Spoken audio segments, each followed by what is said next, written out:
Salut les amis, j'espère que vous allez bien et que tout se passe bien pour vous. Voici arrivé au terme de cette Coupe du Monde de Qatar 2022 où nous avons assisté au sacre de l'Argentine hier soir. Mais quel est le bilan alors pour les Lions indomptables du Cameroun? Les Lions indomptables du Cameroun terminent à la 19e place à l'issue de cette Coupe du Monde. Et le Cameroun est positionné cette fois-ci à la 19e place, comme je l'ai dit tantôt, sur les 32 nations présentes au Qatar au terme de cette Coupe du Monde 2022. Après avoir été durant les deux précédentes Coupes du Monde parmi les trois dernières, c'est-à-dire entre la 30e et la 32e place, les Lions indomptables ont fait un gros bond de plus de 10 places vers l'avant pour essayer de retrouver la place que nous avons toujours méritée.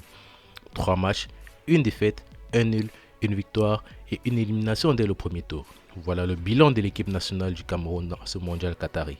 Les Lions indomptables sont positionnés alors à la 19e place sur les 32 équipes présente au Qatar au terme de cette Coupe du Monde. L'Argentine a remporté justement la Coupe du Monde après avoir battu la France, championne en titre, 4-2 au tir au but. Après justement un match nul, passionnant, 3 buts partout, après prolongation. Toujours avec l'équipe nationale du Cameroun et la Coupe du Monde, Vincent Aboubakar a été élu le joueur africain le plus décisif. L'attaquant des Lions indomptables, Vincent Aboubakar, est le joueur africain le plus décisif de cette Coupe du Monde 2022. Après avoir fini meilleur buteur de la dernière CAN avec 8 buts, Vincent Aboubakar aura terminé la Coupe du Monde 2022 avec 3 buts au compteur en 3 matchs et boucle ainsi une année 2022 exceptionnelle.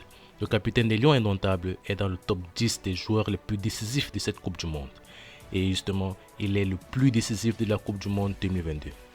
Il est ainsi le joueur africain le plus décisif de cette compétition qui a eu lieu au Qatar. En effet, Vincent Aboubakar a encore fait honneur au Qatar à sa réputation d'homme de phase finale. Entré en jeu lors des 2 derniers matchs, l'ancien du Coton Sport de Garoua n'empêchera pas la courte défaite face à la Suisse, mais changera le cours de la partie contre la Serbie avec une passe décisive et un but d'anthologie, un lob magistral sur un géant, Vanja Milinkovic-Savic. Enfin titulaire contre le Brésil, on le verra moins jusqu'au temps additionnel de la deuxième période. Et du coup, de ce coup de tête justement victorieux qui donnera aux Lions indomptables une victoire de prestige. Voilà les amis, nous voici arriver au terme de notre vidéo. J'espère qu'elle vous aura plu. N'hésitez pas à vous abonner, partager, liker, abonnez-vous, partagez, liker pour soutenir la chaîne, surtout commenter. Ciao, portez-vous bien.